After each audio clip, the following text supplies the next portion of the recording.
Oke, selamat datang kembali di sesi pendalaman kita. Kali ini nih, kita mau bahas tahun-tahun penutup kehidupan salah satu tokoh paling serba bisa ya dalam sejarah Amerika.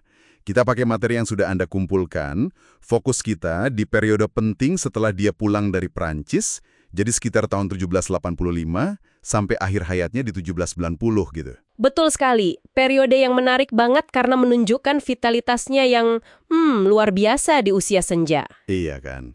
Setelah sukses besar jadi diplomat di Eropa, dia pulang bukan buat santai pensiun gitu ya. Materi Anda ini nunjukin dia malah langsung balik lagi ke ranah publik, ilmiah, bahkan perjuangan sosial baru. Ayo deh, kita lihat lebih dekat fase ini. Iya, misi kita kali ini kita coba pahami bareng-bareng gimana dia menyempurnakan warisannya, kontribusinya buat fondasi Amerika Serikat, dan yang menarik juga, gimana pemikirannya terus berkembang sampai akhir hayatnya. Nah, mulai dari kepulangannya aja nih, tahun 1785, itu udah nunjukin sifatnya yang nggak bisa diam ya. Dalam perjalanan laut pulang itu, catatan Anda nyebut dia malah sibuk observasi ilmiah soal arus teluk. Itu kan penting banget buat pelayaran ya. Betul, biar pelayaran lebih efisien. Dia juga mikirin desain kapal, bahkan nulis soal cara ngatasin cerobong asap. Cerobong asap. Benar-benar pikiran yang selalu cari solusi ya, nggak ada matinya. Tepat, ini bukan cuma rasa ingin tahu biasa, tapi dorongan kuat buat aplikasi praktis, buat perbaikan nyata.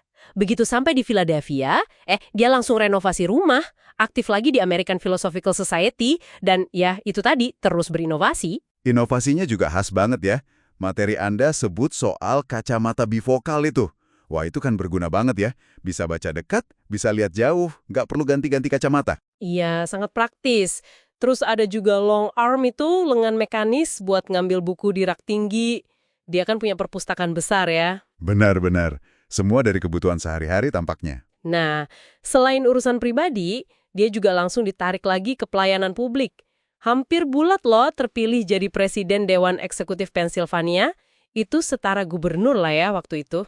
Wow, di usia segitu dan kondisi kesehatan yang katanya mulai menurun ya.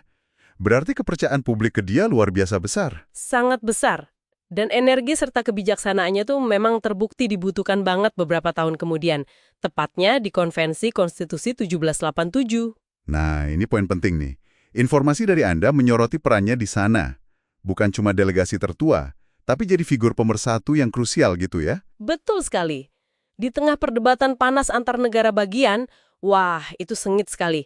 Terutama soal perwakilan di badan legislatif. Penengah yang bijaksana.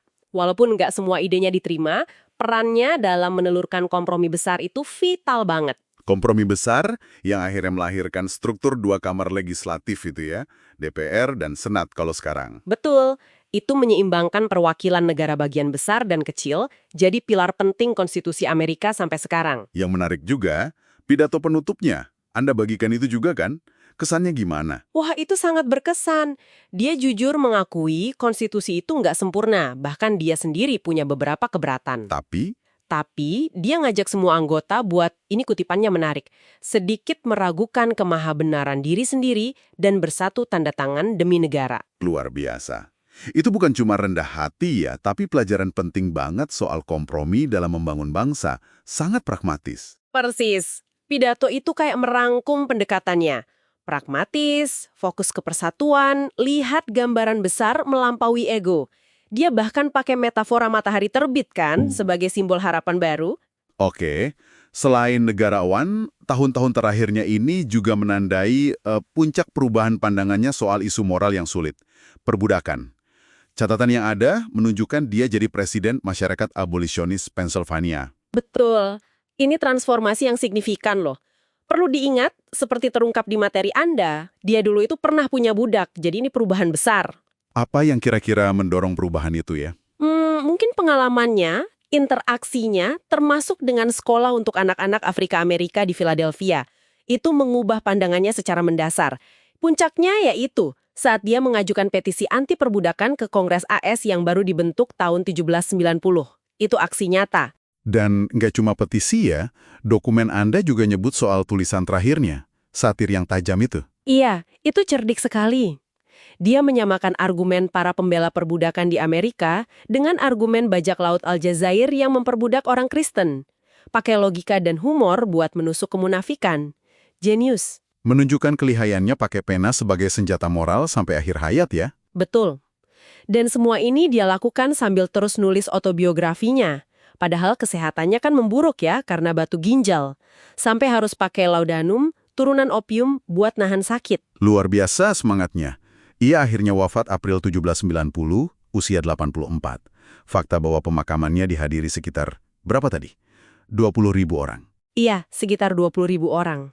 Jumlah yang sangat besar waktu itu bukti nyata betapa besar pengaruh dan rasa hormat publik kepadanya.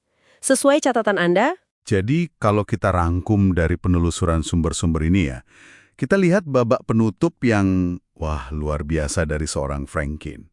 iya, ilmuwan, penemu, diplomat, penulis, negarawan, bahkan aktivis sosial yang nggak pernah berhenti belajar dan berkontribusi. Dia nunjukin kapasitas hebat buat terus berevolusi, bahkan di usia senja.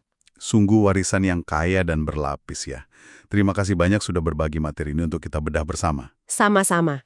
Nah, sebagai penutup nih, mungkin ada satu hal yang bisa Anda renungkan.